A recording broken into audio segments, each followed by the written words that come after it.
ఓం శ్రీ మహాగణాధిపతయే నమః. శ్రీ మహాసరస్వత్యే నమః. ఓం శ్రీ గురుభ్యో నమః. ఓం గురు బ్రహ్మ గురుర్విష్ణు గురుర్దేవో మహేశ్వరః. గురు సాక్షాత్ పరబ్రహ్మ తస్మై శ్రీ గురవే నమః.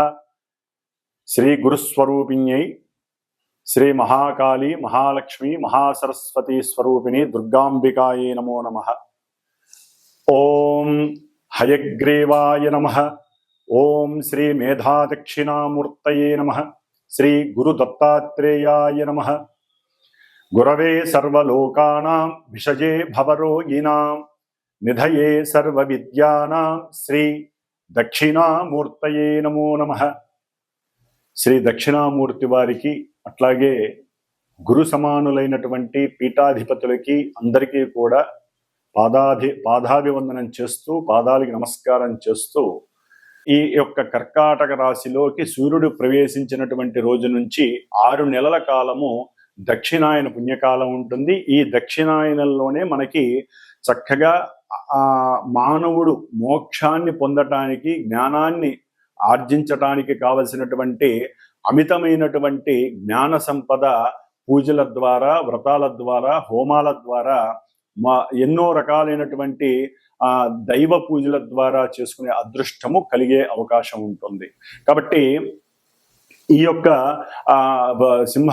కర్కాటక రాశిలో ఉన్నటువంటి సూర్యుడు ప్రవేశించిన తర్వాత 6 నెలల కాలము కూడా చక్కగా మానవులందరూ కూడా మనకు వచ్చేటటువంటి గణపతి నవరాత్రుల దగ్గర నుంచి అన్నీ కూడా దైవానికి సంబంధించినటువంటి కార్యక్రమాలు. ఎందుకంటే ఇక్కడ వర్షాకాలము శీతాకాలం అనేది మానవుని యొక్క ఆరోగ్యం పైన ప్రభావం చూపిస్తుంది. కాబట్టి దైవానికి సంబంధించినటువంటి ఆరాధనలు స్తోత్ర పారాయణలు అర్చనలు చేయటం ద్వారా చక్కటి ఆరోగ్యము మనఃప్రశాంతత కార్యసిద్ధి కలిగి జ్ఞానానికి మోక్షానికి కూడా కలగడానికి అవకాశం ఉంటుంది.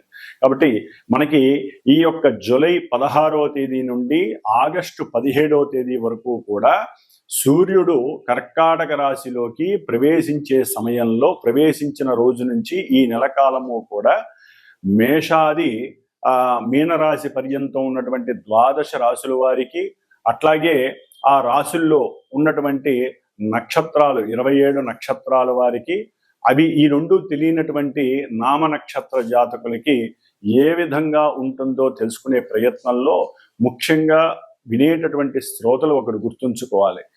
ఏదైనా సరే ప్రస్తుత కాలంలో గోచారంలో గ్రహాలు ఆకాశంలో ఈ రాశుల్లో ఈ నక్షత్రాలలో సంచరించే సమయంలో ప్రపంచంతో పాటుగా అంతరిక్షంతో పాటుగా మానవుల మీద కూడా ఆ ప్రభావాన్ని చూపిస్తుందని మాత్రమే అర్థం చేసుకోండి. జన్మజాతకంలో ఉన్నటువంటి ఆ గ్రహాల యొక్క స్థితిగతులు అట్లాగే అంతర్దశల రీత్యా వారికి జరిగేటటువంటి ఈవెంట్స్ ప్రెజెంట్ గోచారంలో గ్రహస్థితులు ఏ విధంగా నిర్ణయిస్తాయో మాత్రమే తెలియజేస్తుంది. కానీ చాలా మందికి తెలియక ఈ యొక్క రాశి లేకపోతే నాది నక్షత్రము మరి మాకు చెప్పినవి జరగట్లేదు, లేకపోతే మీరు చెప్పినట్టుగా మాకు నెగిటివ్ జరగట్లేదు పాజిటివ్ జరుగుతోంది, పాజిటివ్ జరగట్లేదు నెగిటివ్ జరుగుతుంది అంటున్నారు. ఇది ఎక్కడా కూడా వారికి సంబంధం ఉండదు. జస్ట్ ఆ యొక్క కిరణాలు వారి మీద పడి కొంతవరకు ప్రభావాన్ని చూపిస్తాయే తప్ప ప్రత్యేకించి మొత్తము కూడా మేము చెప్పిన విధంగానే జరుగుతుంది అని ఎక్కడా కూడా శాస్త్ర నిర్ణయం లేదు. గోచార ఫలితాలు అంటే జస్ట్ మనం జాగ్రత్త పడటానికి ఈ నెలలో ఈ గ్రహాలు ఇక్కడ ఉన్నాయి కాబట్టి పాపగ్రహాలు ఈ విధంగా పాపస్థానాలలో ఉంటే మనం దానాలు ధర్మాదులు జపాలు లేకపోతే అవతల వాళ్ళకి ఏదైనా దాన ధర్మాదుల రూపంలో లేకపోతే స్తోత్రాలు శ్లోకాలు పూజలు చేయించుకోవడం ద్వారా కొంత ఉపశమనం మాత్రమే లభిస్తుంది. ఇది గుర్తుంచుకొని ఈ యొక్క రాశి ఫలితాలను విని ధైర్యాన్ని తెచ్చుకొని ఏ విధంగా ఉండాలో ఆలోచించే మార్గమే ఈ యొక్క గోచార ఫలితాలు మాత్రమే. కాబట్టి మరి ఇక మేషరాశి నుంచి మీనరాశి వరకు ఏ విధంగా ఈ యొక్క కర్కాటక రాశిలో ఉన్నటువంటి సూర్య భగవానుడు అట్లాగే కుజుడు మనకి మారుతున్నాడు. దాదాపుగా ఒక 45 రోజులు బట్టి కుజ భగవానుడు మరి ఈ రేపు జూలై 28వ తేదీ వరకు కూడా సింహరాశిలో ఉండి 28వ తేదీ నుండి కన్యా రాశిలోకి మారుతున్నాడు ఈ కుజ భగవానుడు. అట్లాగే మనకి బుధుడు, ఈ యొక్క బుధుడు మనకి జూలై 18వ తేదీన ఉన్నటువంటి ఆశ్లేష నక్షత్రంలో ఉండి కర్కాటక రాశిలో వక్రత్వం చెందుతున్నాడు దాదాపుగా ఆగస్టు 11వ తేదీ వరకు కూడా. కాబట్టి ఆయన ఇచ్చే ఫలితాల్లో కొంత తారతమ్యం కలిగే అవకాశం ఉంటుంది. అట్లాగే ముఖ్యంగా మనకి ఉన్నటువంటి మాస ఫలితాల్లో శుక్రుడు కూడా, ఈ శుక్రుడు చక్కగా ప్రస్తుతానికి తన యొక్క స్వక్షేత్రమైనటువంటి వృషభ రాశిలో ఉంటూ ఎంతో ఆనందాన్ని పంచుతున్నాడు. ఈ నెల అంటే జూలై 26వ తేదీ నుండి ఆగస్టు 21వ తేదీ వరకు కూడా మిత్రక్షేత్రమైనటువంటి మిథున రాశిలోకి మారతాడు. కాబట్టి ఈ యొక్క 17వ తేదీ ఆగస్టు వరకు కూడా కొన్ని గ్రహాల యొక్క మార్పుల వలన కూడా ఎన్నో రకాలైనటువంటి సంస్కారాలు జరిగే అవకాశం ఉంటుంది. అవన్నీ కూడా చక్కగా తెలుసుకొని జాగ్రత్తలు వహించుదాం అని చెప్పే ఆలోచనతో మరి ఇప్పుడు మన యొక్క ద్వాదశ రాశుల యొక్క ఫలితాలని ప్రారంభం చేద్దాం. జూలై 13వ తేదీ నుండి కూడా నవంబర్ 28వ తేదీ వరకు కూడా శని మహానుభావుడు మీనరాశిలో తన యొక్క సొంత నక్షత్రంలో ఉంటూ ఆయన వక్రత్వాన్ని పొందుతున్నాడు. ఈ వక్రత్వం వలన కొన్ని రాశుల వారికి జరిగేటటువంటి కొన్ని అనర్థాలు, ఇబ్బందులు తొలగిపోయి కొంతవరకు ఆయన యొక్క స్థానస్థితి, దృష్టులు తొలగటం ద్వారా వారికి శుభాలు కలగడానికి అవకాశం ఉంటుంది. శుభాలు కలుగుతున్న కొన్ని రాశుల వారికి ఆయన యొక్క వక్ర దృష్టి, వక్రగ్రహ స్థితి వలన కొన్ని ఇబ్బందులు కలగడానికి కూడా ఆస్కారాలు ఉండే అవకాశాలు ఉన్నాయి. కాబట్టి జూలై 13వ తేదీ నుండి శనిగ్రహ వక్రత్వం, పాపగ్రహ వక్రత్వం కొంత అటు ప్రపంచానికి అట్లాగే కొంతమంది రాశులకి కూడా కొన్ని ఇబ్బందులని, విపత్తులని, అనర్థాలని కలుగజేయడానికి అవకాశాలు ఉన్నాయి. ముఖ్యంగా ఈ శని మహానుభావుడు జూలై 28 నుండి దాదాపుగా మనకి కుజుడు సెప్టెంబర్ 13వ తేదీ వరకు కూడా కన్యా రాశిలో ఉండటం ద్వారా ఈ రెండిటికి కూడా సమసప్తమగ దృష్టి, కుజుడు శని కుజుడిని చూడటం ద్వారా ఎన్నో రకాలైనటువంటి ఉపద్రవాలు కలగటానికి అవకాశాలు ఉన్నాయి. ముఖ్యంగా మనకి దగ్గరలో ఉన్నటువంటి ఆంధ్రప్రదేశ్ లాంటి రాష్ట్రాలలో ఎన్నో ఇబ్బందులు కలగటానికి ఆస్కారాలు ఎక్కువగా ఉన్నాయి. ప్రపంచంలో కూడా కొన్ని బీభత్సాలు, వరదలు, ఉప్పెనలు, అట్లాగే కొన్ని అగ్నిపర్వతాలు బద్దలవ్వటం, లావా వలన కొంత జన నష్టము, ఇట్లా ఎన్నో రకాలైనటువంటి సమస్యలు అయితే ఉండటానికి అవకాశాలు ఎక్కువగా ఉన్నాయి. అట్లాగే మనకి ఇప్పుడు ప్రెజెంటు ఈ జూలై 15వ తేదీ నుండి కూడా దాదాపుగా జూలై 15 నుండి మనకి ఒక 15 రోజులు, 16 రోజులు అంటే ఆగస్టు ఫస్ట్ వీక్ వరకు కూడా కాలసర్ప యోగ దోషము, అంటే గ్రహాలన్నీ కూడా సింహరాశి నుంచి కుంభరాశి మధ్యలోనే ఉండటం ద్వారా కొన్ని ఇబ్బందులు కలగడానికి అవకాశం ఉంది. అంటే మీకు సింహరాశి నుంచి దాదాపుగా కుంభరాశి వరకు ఏ గ్రహము కూడా ఆ యొక్క రాశిలో లేకపోవటం వలన కొన్ని రాశుల వారికి ఈ భావాలలో గ్రహాలు ఏదీ లేకపోవటం వలన ఆ గ్రహాలు ఇచ్చేటటువంటి భావాలు దెబ్బతినే అవకాశం ఉంటుంది. కాబట్టి అందరూ కూడా సుబ్రహ్మణ్యేశ్వర స్వామి వారి యొక్క ఆరాధనని మాత్రం మర్చిపోకుండా చేసుకోవటం ద్వారా కొన్ని ఉపద్రవాలని, ఇబ్బందుల్ని తొలగించుకునే అవకాశం ఉంటుంది. అట్లాగే దాదాపుగా 41 రోజులు మా యొక్క శ్రీమాత జ్యోతిషాలయ పీఠంలో నా ద్వారా నేను చేస్తున్నటువంటి ఈ యొక్క సుబ్రహ్మణ్యేశ్వర స్వామి వారి యొక్క పూజలు, కుజరాహు కేతువుల యొక్క దోష పూజలు దాదాపుగా 30 రోజులు పూర్తయి ఈ యొక్క జూలై 20వ తేదీన హైదరాబాద్లో మా పీఠంలో సుబ్రహ్మణ్య పాశుపత హోమంగా నవగ్రహ హోమము, లక్ష్మీ గణపతి హోమము, అంటే ఈ గ్రహాల యొక్క అనుసంధానంతో ఎవరైతే కొంతమంది యొక్క నక్షత్రాలు, రాశులు, దశాంతర్దశలు జరుగుతున్నాయో వీరికి సంబంధించినటువంటి పూజలు జరుగుతున్నాయి. వారికి హోమం కూడా జూలై 20వ తేదీన నిర్వహించడం జరుగుతుంది ఉదయం పూట.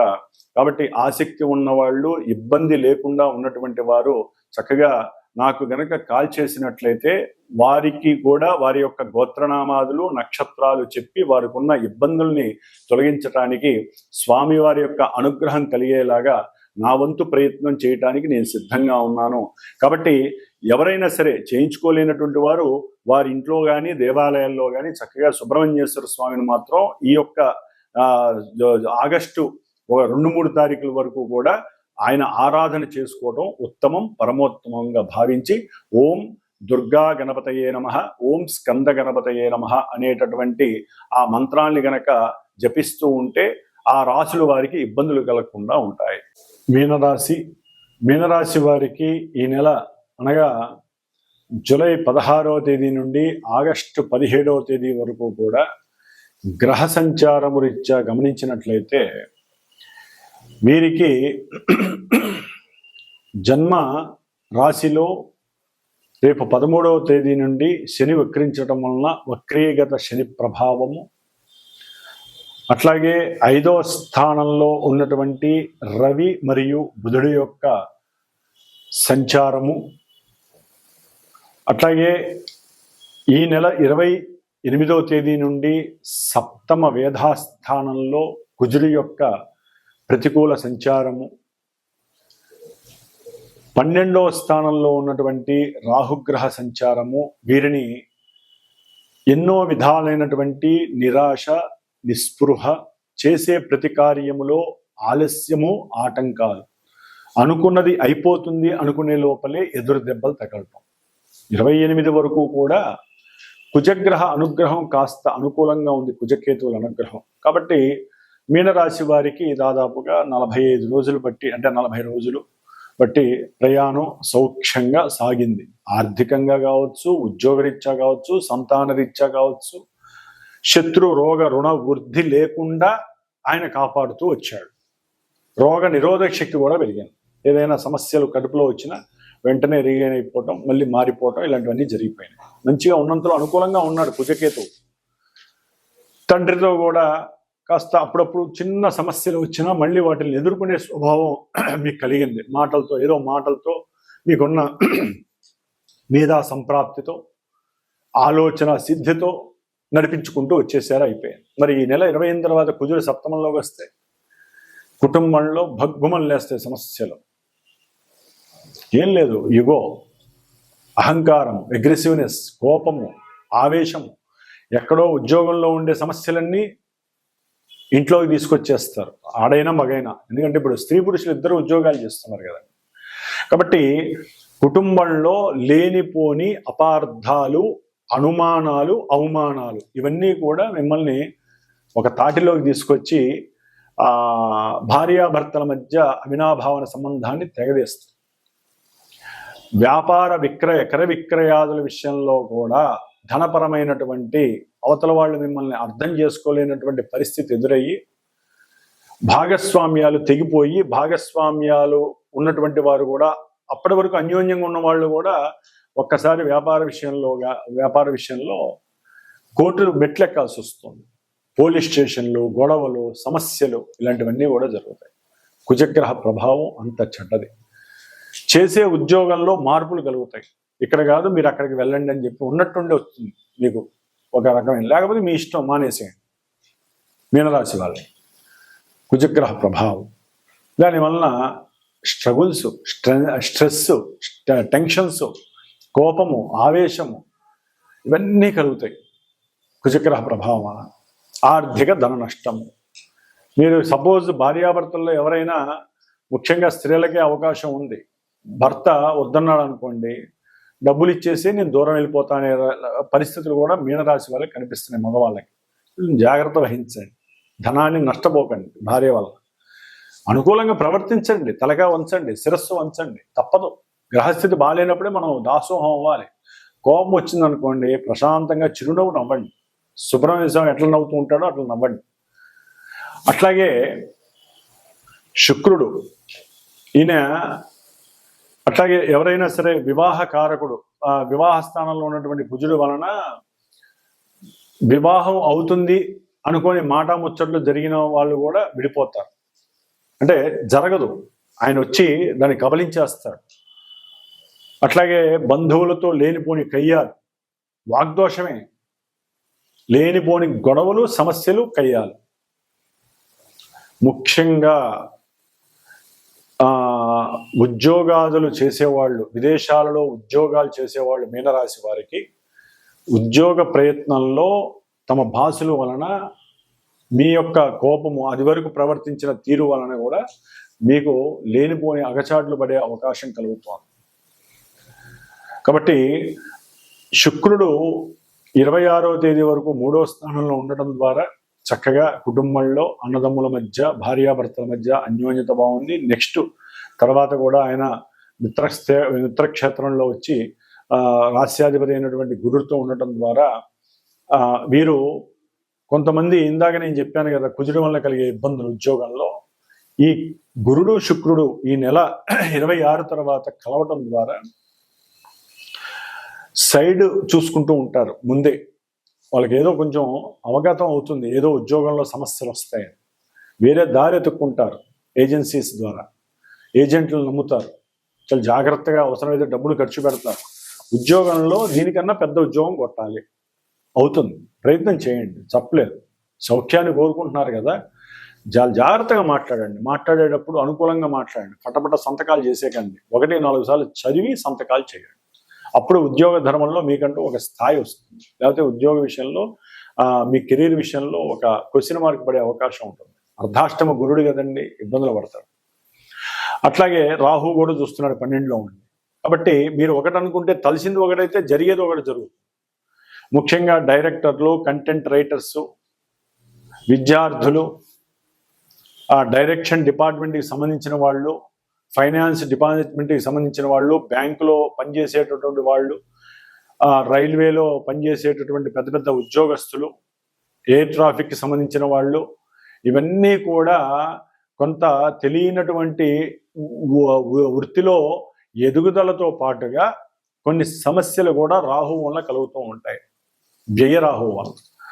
అట్లాగే పంచమంలో ఉన్నటువంటి రవి బుధుల వలన మీ యొక్క ఆలోచన స్థాయి మందగిస్తుంది, బుద్ధి మాంద్యం ఏర్పడుతుంది. చేయాల్సిన పనిని, ఉద్యోగ ధర్మంలో చేయాల్సిన పనిని సరిగ్గా చేయకపోవడం వలన మీనరాశి వారికి ఉద్యోగంలో అలసత్వం వలన, మీరు చెప్పే అవసరం లేని కొన్ని మాటల వలన ఉద్యోగాలు తొలగిపోయి ఉద్యోగంలోంచి వెడలిపోయే అవకాశం కూడా వస్తుంది. ఉద్యోగంలో తీసేస్తారు. జాగ్రత్త వహించండి. అవసరం లేని అబద్ధాలు చెప్పకండి. బుద్ధిని ఎప్పటికప్పుడు యాక్టివ్గా ఉంచండి. ఎందుకంటే బుద్ధికారకుడైనటువంటి, వాక్కారకుడైనటువంటి బుధుడు వక్రిస్తున్నాడు ఈ నెల 18 నుంచి. కాబట్టి ఆయన యొక్క బలం కూడా కొంత ఈ రవి బుధుడితో కలిసి ఉండడం ద్వారా కోల్పోయే అవకాశం ఉంటుంది. గృహంలో సరైనటువంటి భోజన సౌకర్యం లోపత్వంగా ఉంటుంది. తండ్రితో విరోధాలు కలిగే అవకాశం ఉంటుంది. తండ్రి యొక్క ఆరోగ్య విషయంలో, కుటుంబంలో సమస్య పర్వంగా ఉంటుంది. సంతానంతో కొంత వాగ్దోషం వలన వారి యొక్క చదువు విషయంలో మీరు అతి జాగ్రత్త పడి వారితో కొంత సమస్యాత్మకమైనటువంటి పరిస్థితుల్ని కొని తెచ్చుకునే అవకాశం ఉంటుంది. పిల్లల విషయంలో కొంచెం జాగ్రత్త వహించండి.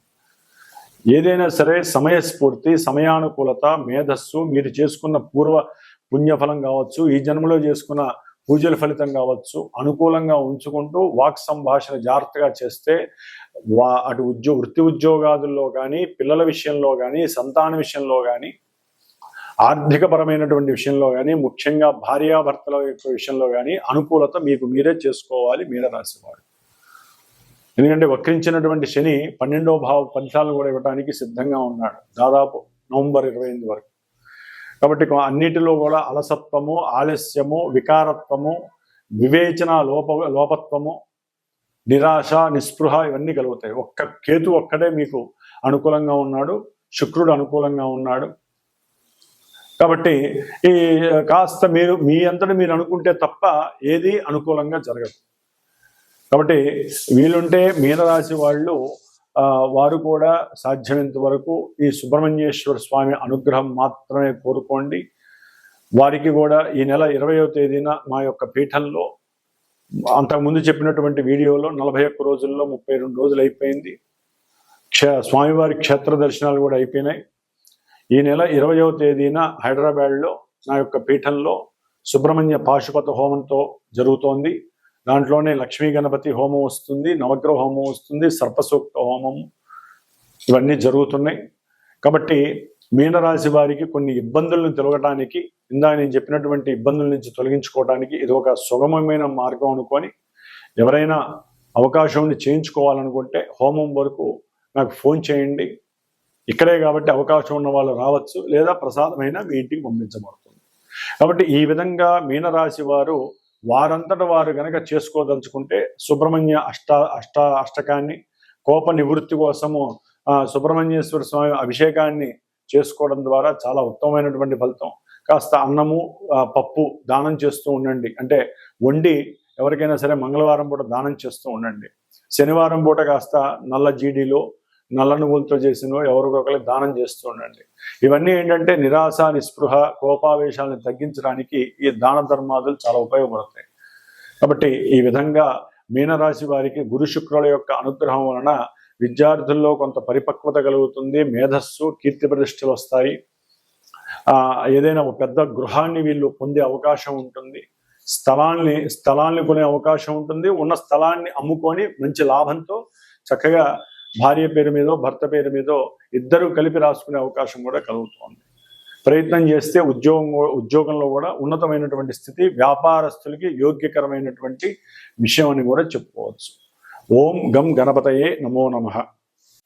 పూర్వము ఒక 30 days ముందు మనం చెప్పుకున్నటువంటి కొన్ని రాసుల వారు, అనగా మేషము, అట్లాగే వృషభము, కర్కాటకము, సింహము, కన్య, వృశ్చికము, మకరము, కుంభము, ఈ రాసుల వారు, అట్లాగే కుజ మహర్దశ, కేతు రాహు అంతర్దశలు మహర్దశలు జరుగుతున్నవాడు, కుజ నక్షత్రాలైనటువంటి మృగశిర, అట్లాగే మృగశిర, చిత్త, ధనిష్ట నక్షత్ర జాతకులు, ఆరుద్ర, స్వాతి, శతభిష రాహుగ్రహ నక్షత్ర జాతకులు, అశ్విని, మఖ, మూల కేతు నక్షత్ర జాతకులు, వీరందరికీ కూడా కుజ రాహు కేతువుల యొక్క సంయోగము, సమ్మేళనం వలన కాలసర్ప యోగ దోషాలు,